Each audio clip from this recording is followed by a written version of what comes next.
Thank you. Thank you.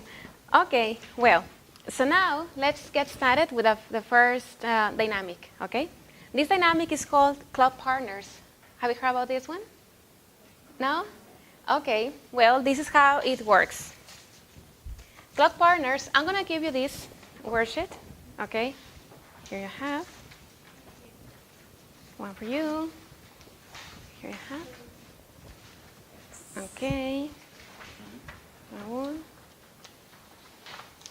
And this for you. Okay. So, let me tell you how it works, okay? Club partners means that today we're going to have to make 12 appointments. 12 appointments with different people, all right? Well, probably we're not going to be able to have a lot of appointments since we're not a lot of people here, but anyway, we're going to have some appointments, okay? So how is this going to work? You're going to take your time, and you clock, and I want you to please circle number 1, please. Circle number 1. Circle number 3, 6, 9, and 12. All right, so there we have 1, 2, 3, 4, 5. All right, that's fine. 5 people, that's great. Now, what are you going to do? You're going to make appointments, okay? You have to look for a partner to have an appointment with at 1, at 3, at 6, and at 9 and 12, all right? So you have your agenda here, and you have to go with somebody, just stand up and start asking, okay, are you available at 1? And if she says yes, okay, I have to write your name here, and you have to write my name there. You got it? So now that means that we have an appointment at 1, and also you're going to have some other more, all right? Are you ready? Yeah. Yeah? Well, just go ahead and start looking for your appointments buddies.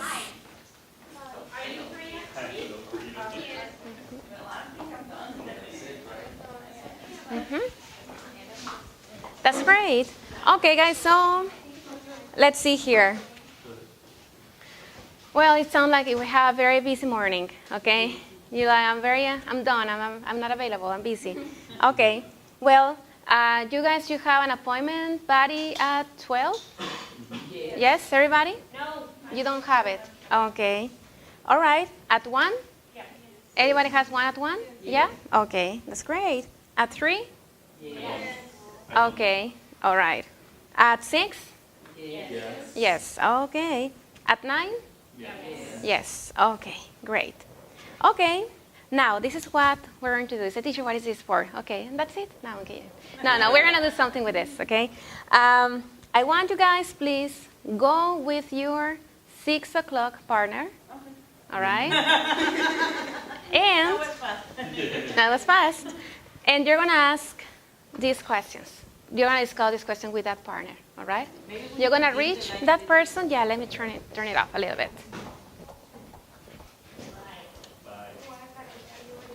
Well, you don't have to answer all the questions. Just with the 6 o'clock partner, guys, just these ones, 1, 2, and 3. The first one is, what is a plagiarism? And then, have you ever done plagiarism? And why do people do plagiarism? And if you say that yes, well, say why. Okay, you say, oh yes, honestly, I did when I was in elementary school or in high school. It's okay, all right? And then say, discuss it, why? Why did you do it? Probably you were very busy, you didn't know that it was plagiarism, or you don't care, or I don't know, whatever, okay? Just guys, I'm gonna ask you, please be honest, okay? Let's this dynamic can work, and this you can get some knowledge from this. Just let's remove our hats and let's just be honest, okay?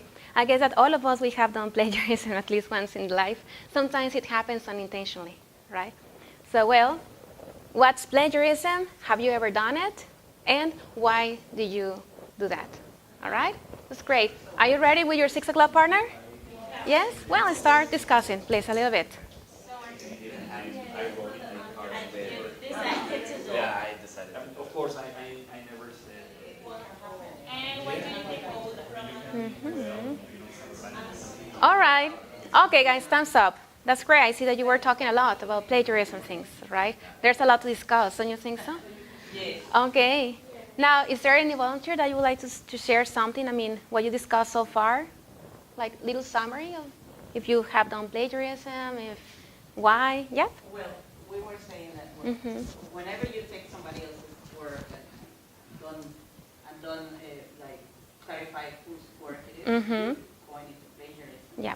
And we were talking about how many times we go on Facebook and we put up a poem or a thought, and we do not actually refer to the writer or the author. At that point, we're showing plagiarism. That's right. Unintentional. We're not meaning to like make money out of it, but still, right? And I think we've all done it. Yeah, and not always That's with right. with a bad intention. No. Sometimes it happens to be unintentionally, right? Yeah. And it turns that it's a plagiarism and you're doing something wrong, something bad. I do agree with you. I mean, nowadays with technology, Facebook, Twitter, and the internet, it's very easy just to share things, right? We have to be very careful. Now, do you think there is any consequence about plagiarism? What do you think can be the hardest consequences here about plagiarism? Well, I think crediting yourself with somebody else's work has a lot of consequences. For one thing, you're not being yourself. Like sooner or later, somebody's gonna find out that you didn't do it, and that's not you. Then, if it's like about some work that took the effort of another person, Yeah. you're damaging that. Like the other person worked for it. Or if you use something that is copyrighted, there might be legal consequences. Oh, that's right. That's right. It happens. You know what? The thing here is, I don't know if you have seen this, but in Mexico, this thing about plagiarism is like, it's there, but it's not like really spread, all right? In compared to other cultures. If you go to the United States, if you do plagiarism in one essay, oh my God, it's a very big deal. Even for a little paragraph, even for a whole essay, there is an academic integrity department. The teacher has to report that you did on the academic integrity department. They have to check with other teachers, evaluators, other even students to check if it's really plagiarism and if you did it. Now you have to go into a process and they have to give you a sanction for that. You can even be expelled from the university because of plagiarism, you see? So that's very hard. So what are the consequences? Well, here in Mexico, well, sometimes we do it and nothing happens. In the United States, in other parts of the world, can be different. And also there are some other consequences that go beyond being expelled that are even harder, that we're going to discuss in this workshop. Well, just to continue with the content, we're going to also discuss about plagiarism, and of course what we know about these, the consequences, and this is very important. We are here in a teacher seminar for English teachers, so maybe you wonder, well, what's the relationship between English teacher and plagiarism? All right? That's another question, like, teacher, why you're talking about this? This is why you are not giving us dynamics for verb to be. Okay, well, this is something that is related, very related with English teachers, all right? So, well, here it comes. Well, I'm going to share with you these pictures, okay? This is what happened. As I said, this topic of plagiarism is a passion for me, okay? I've been working with this topic since 2011. I wrote my thesis about plagiarism when I was in my bachelor degree studies. I was really concerned about my classmates. I was used to observing my classmates, and sometimes when a teacher says, you have to do an essay, they do like 5 pages. They're like, how come you are having 5 pages? Yeah, and they are so perfect. Like, Sophie, don't worry about that. Just copy and paste.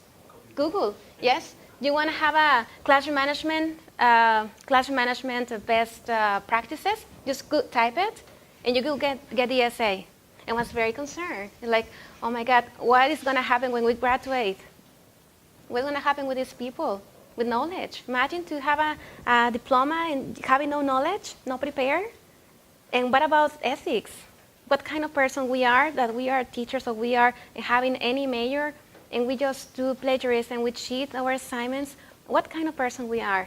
So I was, very extremely concerned. You don't believe, but I couldn't sleep, thinking about, and what about the lawyers, and what about doctors, and what about these people? Are they having these kind of practices in their studies?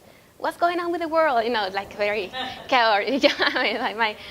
Exactly, very traumatic. Like, no. The thing here is I started doing some research, and I found out very, very interesting facts. And then that happened in 2012 when I published that thesis, and then I started reading more and more about that. And then I found out that, my dear classmates, they are not the guilty ones. It goes beyond. It goes beyond all of us. We are involved in this issue of plagiarism. And after that, I start publishing articles about it. I start researching. I have had the chance to travel to the United States and giving little talks about plagiarism. For example, this happened in New Mexico 2 years ago. And this year I had a chance to go to Virginia in March this year, and also share about experiences about plagiarism. They found very interesting that in Mexico, we are now concerned about plagiarism. The thing here is we have people who speak English as a second language, and they are in higher education, and also they have international students. So we share a lot of similarities. It's like, hey, how you deal with these students? We have the same situation here in the United States, where we have lots of Mexicans and Chinese and Japanese people, and they don't know how to write.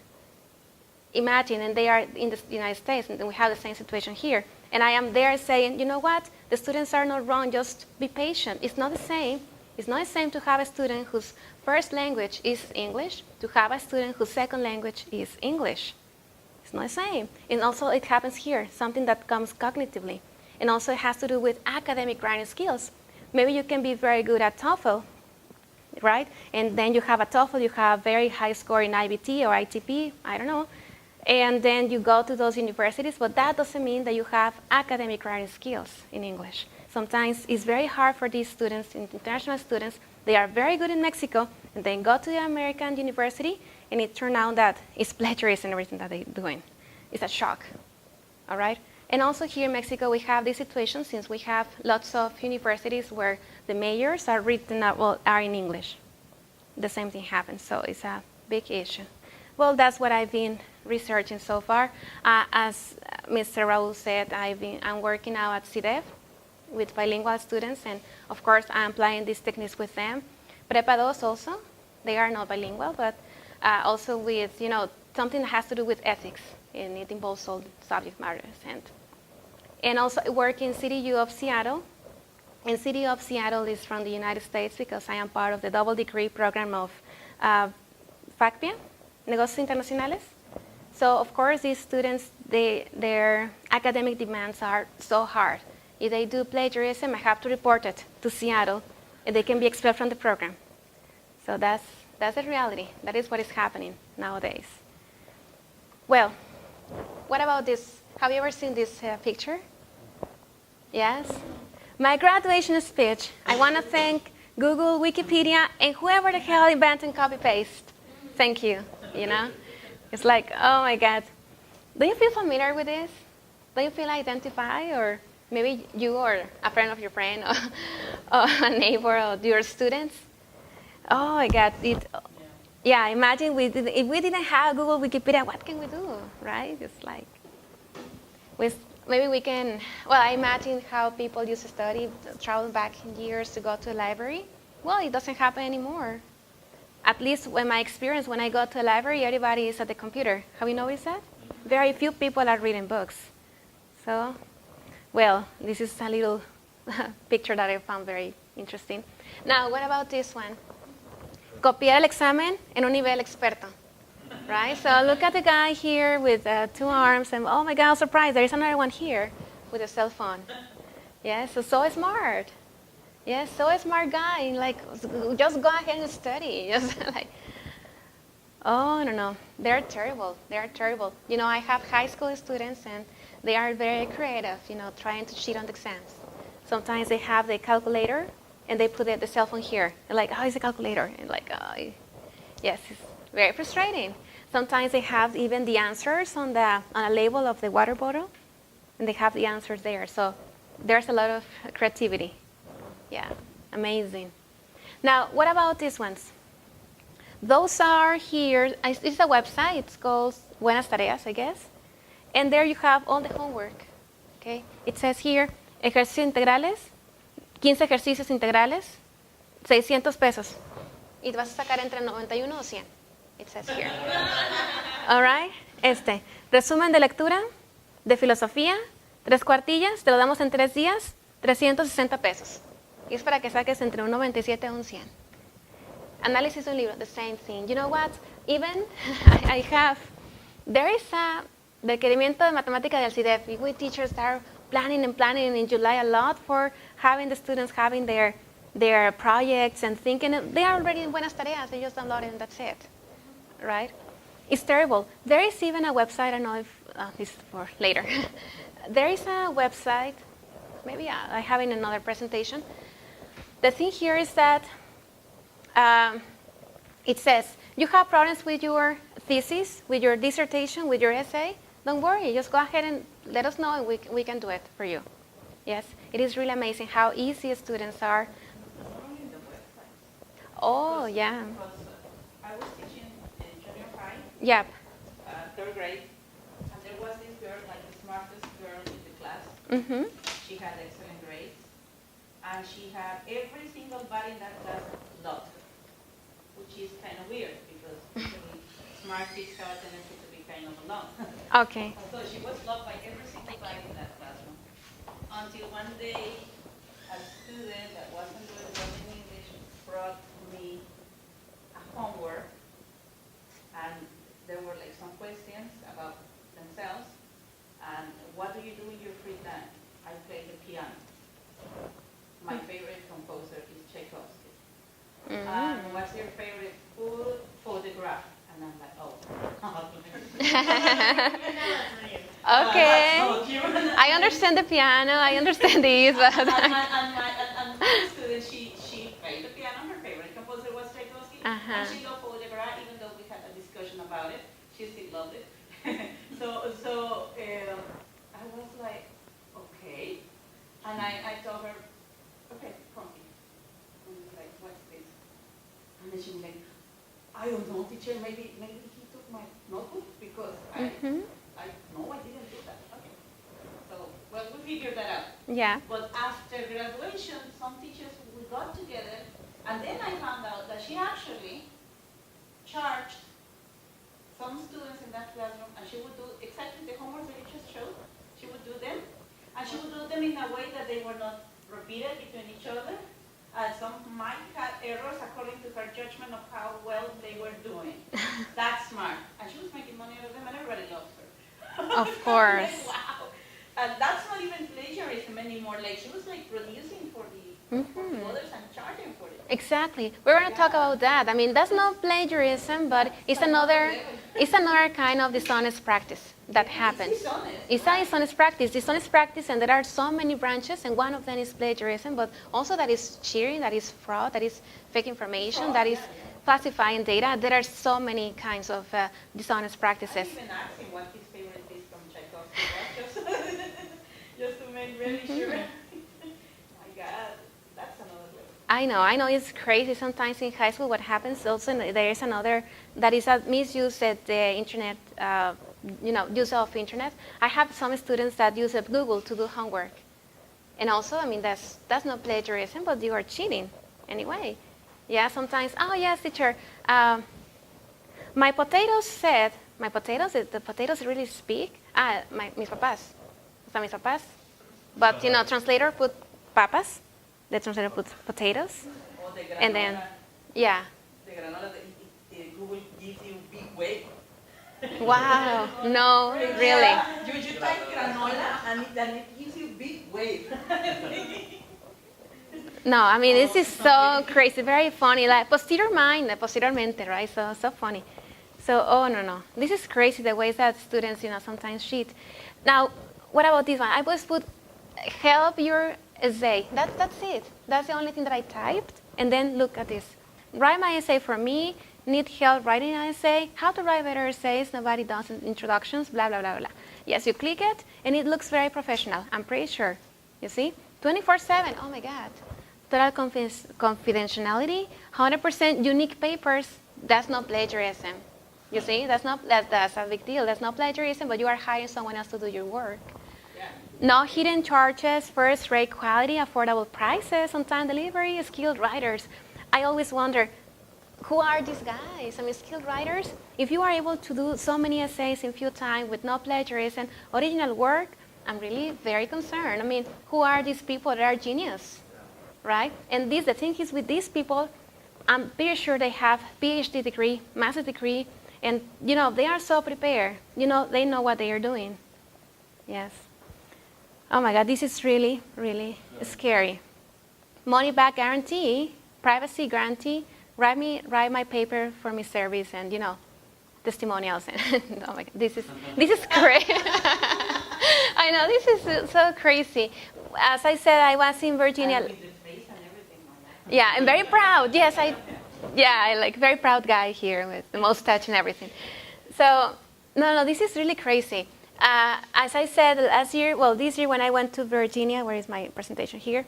We had a little conversation with these people, and we pretend to be students. Like, hi, I am a student. We were imagine a very international workshop with full of teachers. Yes, I am a student, and I want to have a dissertation for my PhD degree. Oh, sure, we can help you. And like, wow, like very good service. Yes, it was they say, oh, yes, you only have to pay, if I'm not mistaken, like $50,000.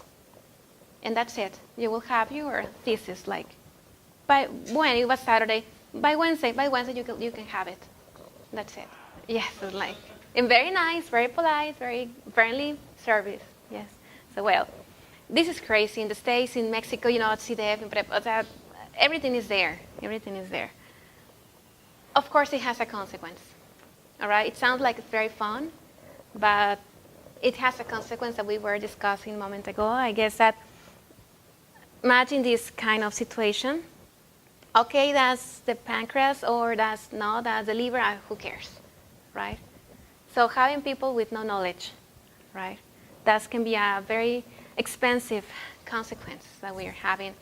And there is something even worse that I'm gonna guys show you something, and I know it's pretty hard, but it's only for you to understand the importance of, we have to be aware of plagiarism and try to do something, all right? Because besides that, and this is pretty hard, but I don't care too much about, this. I do care a lot about knowledge, but there is something even more serious than this, like this.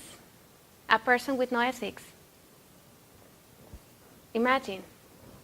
Fui a hacer una guardia y una señora agonizante, dije, pues selfie. So, what's going on with our society? And the same thing that I did with the other websites that they offer the services for doing the essays, this is something pretty common.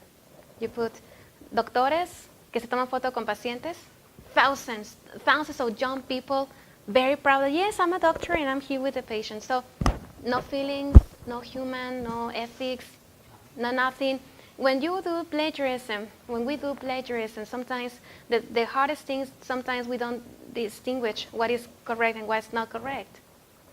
All right? So also can be a very hard consequence. All right? I don't know what you think, but when I saw it the first time, I cried. It's like, what's going on with the world, with society?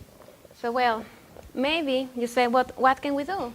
We are only human beings, we're only teachers, we don't have the power to stop this. But, after this, I guess this is not so funny, after all, right? But we can do something. I guess we can do something. There is this girl, John Sum Kim. She was a speaker in International Center of Academic Integrity in 2008, and she said, academic integrity is a way to change the world. Change the university first, and then change the world. I do agree. All of us, we are educators, we are teachers, we are in charge of people, and I'm pretty sure we can do something. We can do something in our classes to start promoting this culture of academic integrity. And academic integrity is not only don't do copy-paste, it goes beyond. It's to be a role model for students, to prepare our lessons, to be honest, to be respectful, to promote these values with our students, and understand and educate people about plagiarism. The thing is not like, hey, you did it, this is bad, you're expelled. No, I never say that. Probably when I started researching, yes, I was like that. But now when I see some people do plagiarism, I am very happy. Very happy. You did plagiarism, I'm happy for you. Why you're so happy? Because this is an opportunity for teaching you something. This is the opportunity for learning. That's great, nothing's gonna happen. Okay, writing, it's a big deal. Writing is not easy. It's one of the hardest skills in English. Maybe you say, no, it's speaking. Well, guys, speaking, everybody speaks outside, on the street. In the United States, in Mexico, everybody speaks Spanish or English. But what really, really matters is what you write. Yes, your curriculum and all the papers that we produce, and that's why you are here, because what you have written in Spanish or in English.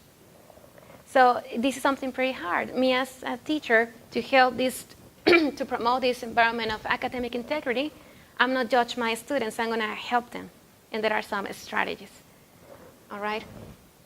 Well, academic dishonesty, as she said, well, there is a person who is doing some homework for someone else, that's not plagiarism, but of course, I do agree this is academic dishonest practice. Like, for example, cheating on the test or quizzes, that's one. Helping another to cheat on a test or assignment. Falsifying data. This happens a lot in Universidad. El Cardex, they modify it. Yes. Working in groups when prohibited. Contract cheating. Contract cheating is the websites that do the homework for students, like the ones that we saw before. Working in groups when prohibited. This is a good one. We Mexicans like, come on, but this is good. And this also has to do with the culture. We Mexicans, we love sharing. Have you noticed that? It's like, okay, guys, next homework is about research, about the best practices of academic writing. And I'm pretty sure I will go with Estefania, what do you find on the internet? Can you help me? Yeah, sure. And what do you find? And we start talking. And in our culture, this is something very good. But in other cultures, also this is something dishonest. If the professor didn't ask you to do it in teams, and if you share information with somebody, that's also a dishonest practice. So imagine, guys, a cultural shock with international students. Yeah. And we have this one, writing, plagiarism, misuse of sources, and paraphrasing. This is like highlighted because I'm going to focus on this one today, even though just remember there are more. All right? This is something that I don't know if you feel identified here. When you have a very angry student, what do you mean my facts are wrong? I copy everything straight off the internet. Yeah, this is not wrong. I don't know if that happened to you. Yeah. It happens to me a lot. I even have a student that he copy and paste the whole paragraph, even with the quotation inside. They're like, teacher, the quotation is here. Come on, that's not plagiarism. I'm like, oh, no, I'm gonna cry. Yes, but I'm happy. It's a teachable moment. I remember. So, always happens. Our kids, our culture, our students, they are growing up in a different culture. All right. So they think that this is okay. As she said a moment ago on Facebook, we share memes and we share so many things, and it sounds like it's okay. It's nothing wrong. It's on the internet, and also if it's on the internet, it's correct. There are two things that happened to me about that. Mm-hmm. When the internet was first starting, because I'm almost 50 years old, I will be 50 in September. All right. So I was teaching when the internet was beginning. Okay. So when Wow. I would ask for homework, I specifically never asked for an internet homework. Mm-hmm. But occasionally somebody would still do it. And so I received once a 10-page paper on just the results that Google threw. Mm-hmm. So the person didn't even read, type it, received a response, and just printed that out. I know. I mean, they were just links. And then with the years and the advancement of technology, Mm-hmm. then I have had some homeworks in high school where I'm like, oh, that you cannot possibly have written this. Oh, yes, I did. Okay, what's this word? What's this word? What's this word? You see, perfectly written, no errors, Mm-hmm. and with sophisticated vocabulary. This is not yours, my dear. So it's changed, but Changing. sometimes not for the good. Exactly. It's exactly. So of course, I used to be the kind of teacher that says no internet, handwritten. Yeah. Well, sometimes I still doing it, in English. Handwritten. I want to see that you're doing the homework. We're going to talk about this in a moment. Like, we teach you, what can we do? Well, you have to find a way to promote or reduce the chances the students can do plagiarism. That's our work, okay? If they do it, well, they will do it, even though you're telling them. But maybe if I assign handwritten assignments, well, it would be very kind of harder for them to do plagiarism. Maybe if instead of giving lots of homework, they do the homework here. It's different. If I start changing my assignments, not the same every semester, well, you start doing something, like not to facilitate the plagiarism thing. Sometimes we teachers, we are guilty ones in, promoting there's a lot of homework and a lot of internet, and that's something we can discuss in a moment. But always happens.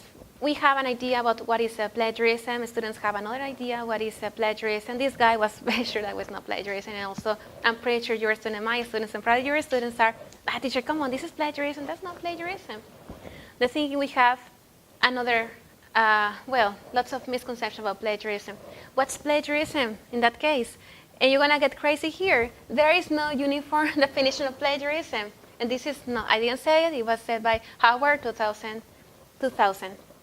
And this is what happens. Plagiarism is being defined according to the different cultures, according to Mexico, to the United States, to South America, to Europe, in Asia. This is crazy. I'm here with international students, all right? So for example, this is from Russia, and they are from Afghanistan, and I guess Czech Republic. I remember, I guess this is from Africa, the continent. The thing here is, when I was with these guys, we were talking about plagiarism. And this is a very funny anecdote. I met them, and they were having a course, like a propedeutico, before starting studying in an American university. And the first day I met them, and I said, hey, excuse me, have you ever done plagiarism? I was working on my research. And they said, no, never, because these guys are very serious. No, never. The culture. Oh, come on, really? Maybe you have done copy-paste in your homework when you were in the bachelor degree, because they were about to have they were about to start their master degree studies. So I'm sure probably you didn't copy, or you copy-paste, or you forgot to add the author. No, never. Very serious. Okay, that's okay. People from Afghanistan, they didn't. Well, these two guys didn't do it. When the course was over, they came back to me and they say, you know what? We have done plagiarism during all our life, but we didn't know that it was plagiarism. So they were having a course in the United States, and now they understood what plagiarism was, because I insist a lot. This is a very big deal. And now they understood, yes, I did it. I realized it. Yeah, so pretty funny. Also, that's in Asian culture, plagiarism is something good. In fact, here we have that it's a duty to give it to others. So according to research, it says that Chinese teachers and schools promote plagiarism. It says that it's okay to use someone else's words without giving the credit, because that's why they are there. Knowledge is for everybody. So it's okay to share. So guys, imagine the misconceptions. So in Asian cultures, it says that it's okay.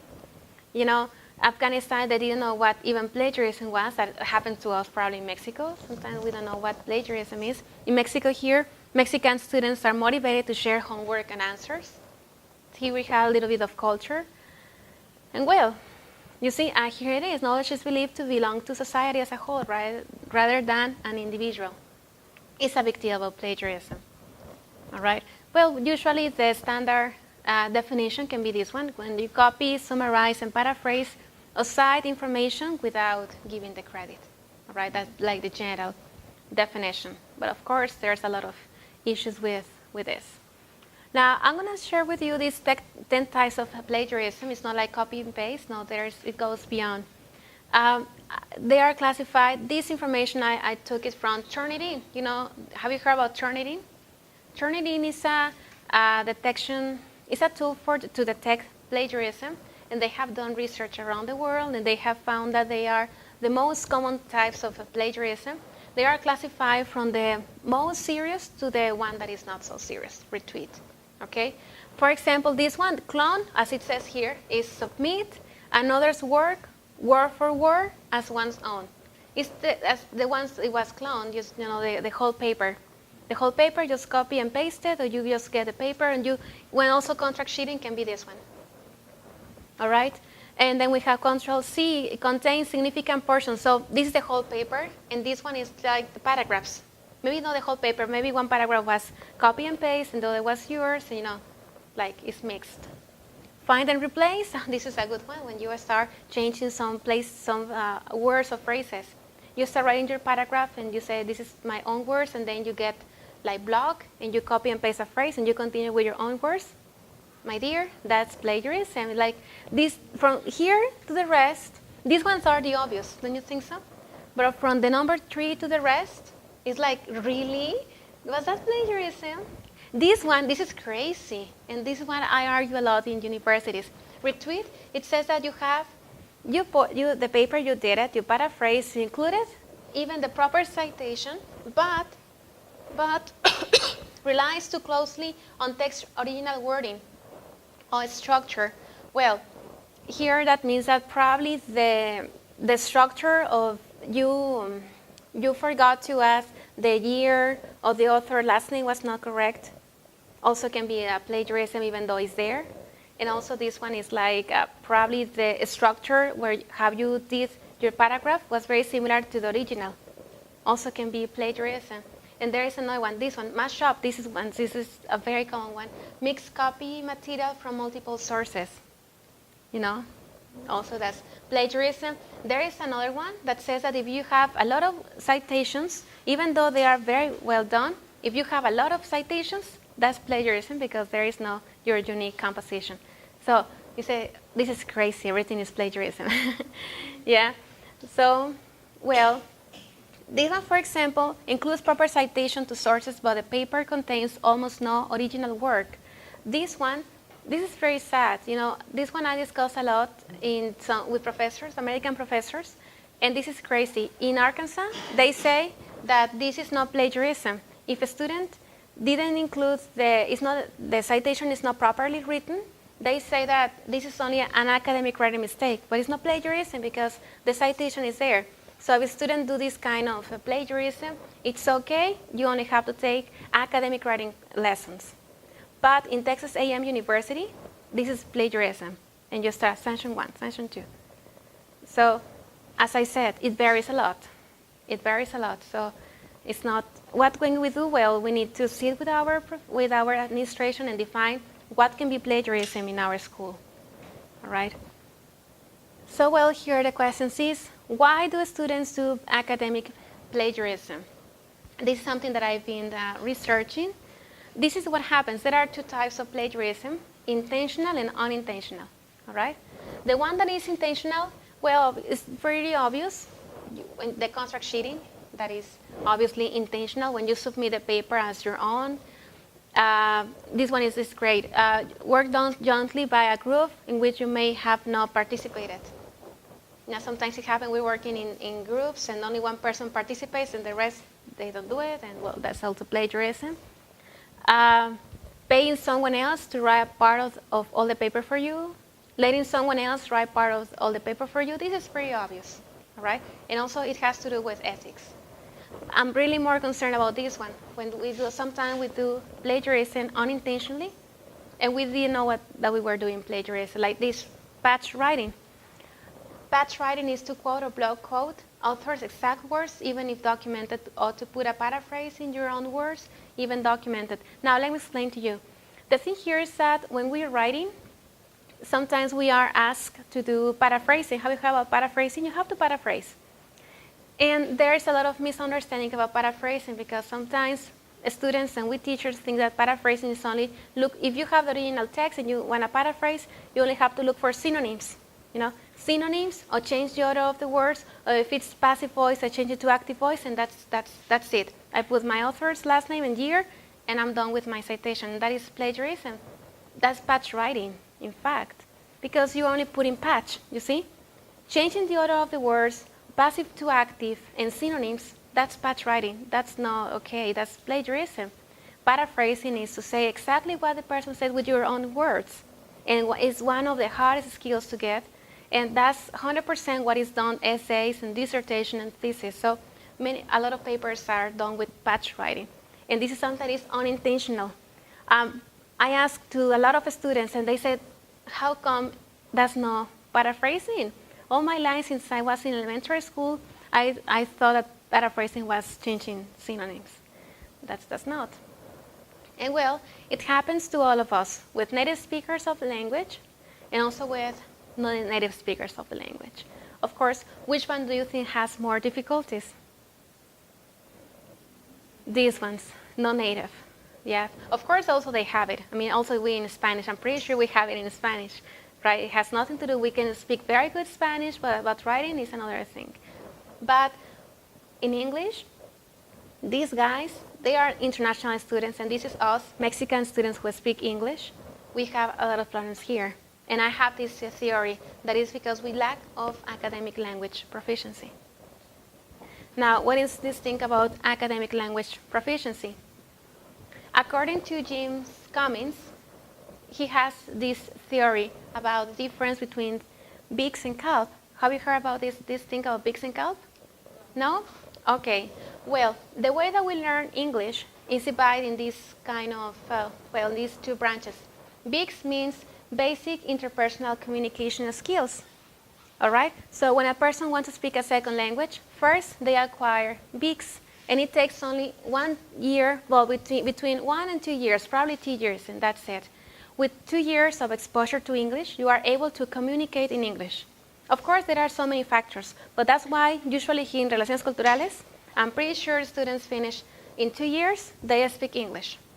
In any other school, in any other language center, if you go to the United States, it says that you stay there for 2 years. That's it, and you will learn to speak English. Our brain is prepared for doing that, unless we have a lot of other problems, but usually and generally, you will be able to speak English in 2 years. That doesn't, but it's only this tip of the iceberg. That doesn't mean you have developed all English. You see, it takes between 5 or 6, 7, even 9 years to get it. And what is this called? This is a cognitive academic language proficiency. Sometimes we are pretty good at this. We are very good at talking English, but that doesn't mean that we are very good at working with academic, surviving in academic context. To attend an American university, or even here in Mexico, a university where the program is in English, it's something very hard. Bilingual kids in the United States, they have a lot of troubles there. That's what I tell you at the beginning. They are very good at English. They have a TOEFL with a very high score, but that doesn't mean they have acquired this CALP. If students have not acquired CALP, of course, they will do plagiarism. That's what I have. That's my theory. What is CALP? Well, that there is a limited interaction with textbook. This is more abstract, less familiar context. There is no context at all, then you are able to understand it anyway. There is a low frequency vocabulary. Usually this vocabulary is more academic. All right? This is an example. For example, any student can understand this. What do you like about this book? Any person can get this one. It's very easy. Yeah, after 2 years of studying English, you can get this one. But, oh surprise, you go to the United States, so you are working with more academic texts, and it says, compare and contrast the main characters in the book. So wait, this one is very easy, but if you ask me to compare and contrast the main characters of the book, that's something different, and probably I will do plagiarism. Is there an easier way to do this? Easy. But what about this one? Can you propose and support an alternative technique to facilitate this procedure? Like, oh my God, it's like a headache. Sometimes we do plagiarism, right? What do you mean? What is your reasoning here? It has to do with the vocabulary. Now, what can we do? All right, it's a disaster, everything. No. What can we do here? Well, in order to start promoting this culture of academic integrity and taking into account our bilingual students, we need to work together, these three parties here. Institution, professor, students. All of us, we need to be together. And even parents, right? Why not? We can add here parents. Yes, hi. I'm really more concerned about professors. That we are professors, right? Probably we have no control for this one, but here we can do something. All right, now here it comes. Here I'm gonna give some strategies, some recommendations, something that I read that we can do to promote this academic integrity environment in our classrooms. The first thing here, it says manejo de estrés. Stress. Guys, you have no idea. If you ask me, what is the most frequent reason for students to do plagiarism is stress. It is proven that, that when we are under stress circumstances, we cheat, all right? And also it happens not only in human beings, it happens in plants, it happens in animals. Have you seen some animals, they change their skin when they feel that they are going to be attacked, they change. They are cheating. You see? It happens to us. For example, here, me as a teacher, I love this thing about plagiarism and honesty. But if my boss, my coordinator says, Sophie, I need to have 20 exams for today. Are you working on that? I'm going to say yes. And maybe I don't have any, right? But it's a mechanism of defense. I have to protect myself, and I'm going to say yes. And I'm like, oh my God, what did I say that? I have to go, and after this, I'm going to go to my house, and I start working as a crazy, So stress is the first cause that we do dishonest practices. There are even some research that says that if we check the times where students do plagiarism, it happens a lot of plagiarism between 1 a.m. and 3 a.m. When students are so stressed and they postpone and they procrastinate their assignments. Oh my God, I have to do it at from 1 to 3. This website that I shared in a moment ago, they have a lot of work, So if we have this information beforehand, now we can do something to solve it. If I know that stress causes a lot of these kind of situations of dishonest practices, we teach it, well, let's try to reduce stress to students. Why we're giving a lot of homework? No, reduce the amount of homework, right? Just a homework that is meaningful, something that they are going to really use. Otherwise, they can do plagiarism because they are stressed. Also, be very clear with the evaluations, the goals, the purposes, very clear with the instructions. Give plenty of time. You know what? The homework is not, don't give homework for tomorrow. Give the homework for in 2 weeks, in a month, at the beginning of the semester, of the quarter. Those are the assignments that we have to do. And also we have to teach our students to manage time, because also lack of management of time is also part of the stress. And also it deals to plagiarism. You see, so stress is the first one. Not because we are bad people. No. We have to defend ourselves. Even the best student can do it. And here also we have other components that we can do here to create this atmosphere of academic integrity. That is here, meaningful evaluation, integrity in evaluation, promoting an environment of the students feel safe and secure, and we have to be a model of integrity. I ask you, are you working on this in your classes? Well, we're going to find out. On your shares, under your shares, you have a worksheet. Do you see it?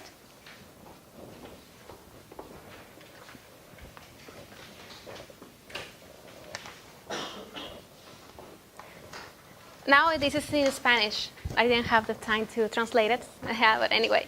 So here we have trabajo para crear el espacio de aula para la integridad. All right? And here we have moderar la integridad, califico de manera justa y en forma oportuna.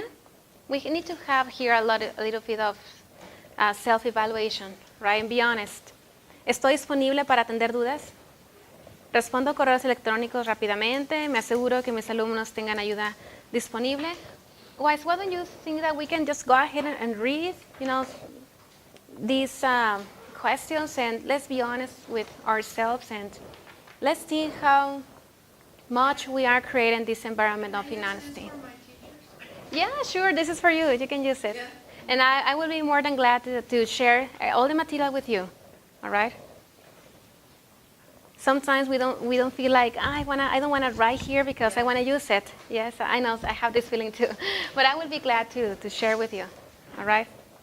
But I guess this is very important, to wonder. I always say this: academic integrity, it starts with us, not with the students. We are the role models. What am I doing in my classes to promote this environment of academic integrity? Am I really evaluating my classes, my exams? Because sometimes when students feel that the teacher don't check the evaluations, they just copy and paste. Anyway, the teacher won't check the evaluations. So that's another. Well, if I am aware of this, let's start working and evaluating our students in a fair way. Let's be responsible with our lesson plans to make them meaningful for students, that make them worth to be there. So, I'll give you some minutes so you can reflect about this.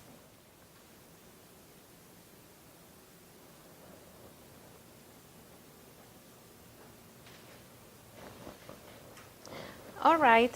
Now, guys, remember your appointments for today? The clock partners? Okay. Now, guys, why don't you please go with your body, your clock, 1 o'clock partner. All right? Now, you're going to go with this person and discuss what you have discovered, what you have reflected so far about this topic. About what you have reflected based on the survey that you answered. You are my partner. Yes.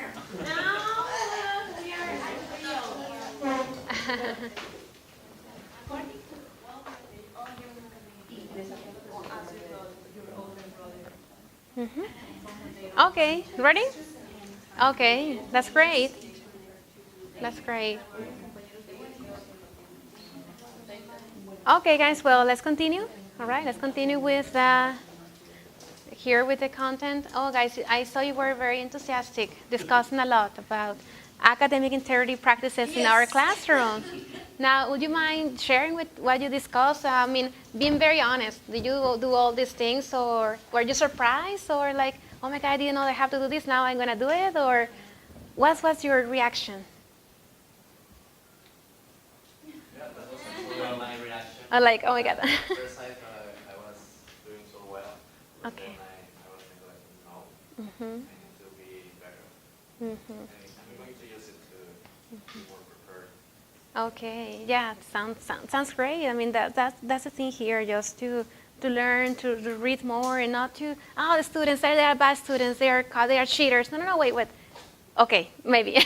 But what do we do? I mean, first is us, okay? This is the first responsibility. So once I work in all these aspects in my class, every class I prepare, the course that I'm planning, I can start working with my students, okay? But we are models of integrity. Okay, that's great. Now, this is what we're gonna do next. I'm telling you about some practices. So the first one was stress, now we're aware of this. And here we have these 4 components to create this atmosphere of academic integrity. Yes, oh yes, thank you, teacher. Now, also there is a tool, okay? There's a tool that is called Turnitin, okay? Now guys, so Turnitin has saved my life, okay? Here on YouTube, there is a video. You can click it like turn it in. It's very easy. Well, you guys, you can click here on the video. And that's me. Here it is. Maybe it's not, speakers are not on. No. I don't know. Well, yes. Yeah, no, but it's okay. Don't worry. Anyway, I can summarize. Yes, no, it's okay. We don't have to listen. Just you. That's great. Well, this is only for you. Maybe you can see it later. That the thing here is that on this video, I talk about Turnitin and how we can use it to improve and our classes. And what I'm saying is like promoting this academic integrity environment. Not to use Turnitin to punish students. Now, what is Turnitin? That's why I'm really concerned about this. And I can share the link if you want. You can see it later. It's okay. Sorry, Miss, you want to say something? Is this the one that they use at universities in the United States to Yes. Okay. There are a lot. I mean, there is one that is called Safe Assign, and there is another that is this one, Turnitin. All right? And there are more. This one is not, unfortunately, it's not free. You have to pay. The school has to get the license in order the teachers can use it. All right, but there are some others that are free. Before I used Turnitin, I used to use others, and also there, like Grammarly.com and Plagiarism Check or something. They work, okay? But Turnitin is another thing. It's very, very good, and I guess it's worth it. I mean, this is how it works. I'm gonna share with you. For example, this is my account of Turnitin. Okay, this is for example, my students. Chapter 1, problem statement. They submit a paper, and I can see the rate of plagiarism. For example, this one, 98. Oh my God, what's going on here? So you click to one student's assignment. No, this is not the one. I don't know. Well, anyway, for example, this one. All right. and it says that it's 20% of plagiarism, all right? Now, this is what happens. This is what happens. And that's what I'm saying on the video, okay? We have to be very careful because this is only a tool. Like this one, there are so many tools available that are for free, but they are tools. The thing about plagiarism is this. It's all of this. It promotes an academic integrity culture. And with the thing about plagiarism, we have to be conscious that there are, remember how many types of plagiarism? There are 10 types of plagiarism. And Turnitin and all the software that detect plagiarism, they detect the 10 types of plagiarism. Now, not all the 10 types of plagiarism are so serious. Remember, guys, the last two? That only because the student paraphrased correctly, they have the author, the year, the last name, but they forgot to add, double S or misspelled the last name. That's plagiarism for Turnitin. Come on, that's not so big. It's not a big deal, okay? We are humans, come on, okay? People do plagiarism sometimes, professors, sometimes doctor. Have you heard? Even sometimes the president, oh my God. So let's just take it easy. Take it easy, it's not a big deal. So you have this source that is great, but we have to go one by one to check if it's really plagiarism. If it's not, here Turnitin allows to remove, like, for example, you say, oh, I don't think that this one is plagiarism, and you can remove it from the report. Okay. Well, at this moment I cannot do it because this activity already is closed, but you can remove it. But for example, this one, number 3, this one looks like plagiarism at first sight. So I click here. That is highlighted.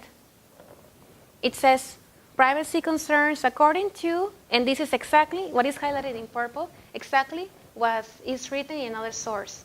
And what is the source is this one, Entregada St. Mary Catholic High School. Okay, so since this paper was delivered to this high school, I cannot have access to the paper. But anyway, there is a paper in this high school that has the same, exactly the same. So this is plagiarism, for example. This is real plagiarism. Why? Anyway, the student wrote here the last names. This is the problem here is that this person should have written the quotation marks. That's what is a plagiarism. So it's not also a big deal, you see? This is probably unintentionally. Because there is an author, there is a page, but he forgot to use the quotation marks. So this is a direct quotation. Anyway, this is an academic writing mistake because this is a direct quotation, but it's very long, you see? It's too long. If it's too long, you need to have a block quotation. So you see, guys, what you can do here? Giving feedback. You can give feedback to students. I have two choices: to be a very mean teacher and say, hey, plagiarism, bye. Or I can say, you know what? Be careful. Because this can be considered as plagiarism in an American university. You didn't mean it because I see the authors, I see the year, but this is a very long, make the block quotation, cite correctly, and you can avoid plagiarism. All right? Sometimes this one is plagiarism is not a big deal. Since, seeing that it has the author and has the page number. Sometimes students have, when they don't have author, like, oh, this one is the same case. This is a lot, you see? But it says here, according to varies, so it's okay, just the block. Otherwise, it's plagiarism here. Well, when there is no author, when there is no page number, when there is no quotation marks, now we're talking about a clone. That is the copy and paste. And that's more serious. Now, the way that I work with Turnitin is the following. I assign the students, for example, an essay or a paragraph or any assignment, and I ask them to do it here on Turnitin. They do on Turnitin, and they see their level of plagiarism. They see it. All right? They know. Exactly. So they submit a paper, and they see, oh my God, I have 29% of plagiarism. So they have chances to do it again. You see? So they do it again and start correcting themselves until they reach 10% of plagiarism. If you have 10%, this one will be green, and it's okay. All right? Of course, this one can have errors. Okay, so 10% of plagiarism, and Turnitin, it's fine. I can check it. I can accept it. I always say, you know what? If you have 15% of plagiarism, it's okay. 10% plagiarism, it's okay. I will check it. Okay? So students start playing a lot, and they study and they learn a lot. Imagine how much you can learn, playing with this, working and rewriting again, until you reach a good level of plagiarism. Once it's done, the students send the paper. So I opened 2 assignments. The second time, my work is easier since it's already checked by a student. And that's great because he's learning. You see? He is the one that is learning. That's great. I only check, of course, again, plagiarism, but it's not a big deal now. I check the grammar, I check mechanics, other kind of things, right? So this has been very useful. Also, other thing that I do here with Turnitin is to check the sources. For example, here, blog, catalog. This is not a reliable source. So, you see, it helps me a lot to check if it's reliable, if it's not reliable. This is not reliable, not reliable, not reliable. This one is the only one that is reliable. And there's a lot of percentage of plagiarism. You see? So, well, my point here is that if you use Turnitin or if you use any other way to detect plagiarism, it's for the students, not for the teachers. All right? It's not like I have a Turnitin and I see the percentage of plagiarism, now you expel. No, I don't check it because you have a high percentage. No. No, you are not promoting integrity. All right? The Turnitin, the plagiarism tools are for the students. All right? And that's what I do that I can share with you. I hope you find that useful. Here I talk about some recommendations how to use it and how to modify the settings in order not to, here, obtener reporte de similitud, incluir o excluir material citado, ver reporte de originalidad. And those are settings that we teach and we need to modify here on Turnitin. All right? Here. And also you can see a very big difference. Assignment 1, the first time, assignment 2, now the students have corrected the plagiarism rates, and you see how they improve their academic writing. So it's great. So, well, this is what I want to share with you. I don't know if you have any question or any comment. And experience. Also, guys, you know what we do before closing? In Preparatoria, when we start working on this academic integrity department, when students do some plagiarism, they send me the assignments. I check it. And then, no professors. Professors have this I think this is plagiarism, but I'm not pretty sure. They send it to me, and I am the person who checks everything.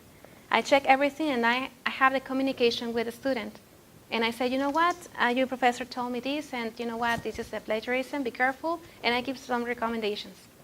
But it's very good if the student has someone else to give this recommendation, not the professor, because student and professor relationship can be affected. All right? So also this is another practice that has been very helpful. All right? Well, I just want to close with this quote. Integrity without knowledge is weak and useless, but knowledge without integrity is dangerous and wrathful. Okay? Well, thank you for your attention. Well, that's my email if you want to have more information or material or everything. I will be more than glad to help. Thank you. Enjoyed it and we found it very useful. And on behalf of the Institute, we want to present you with this diploma for your participation. Okay, thank you. Yes. Thank you very much. Oh, thank you, teacher. It's a pleasure. Thank you.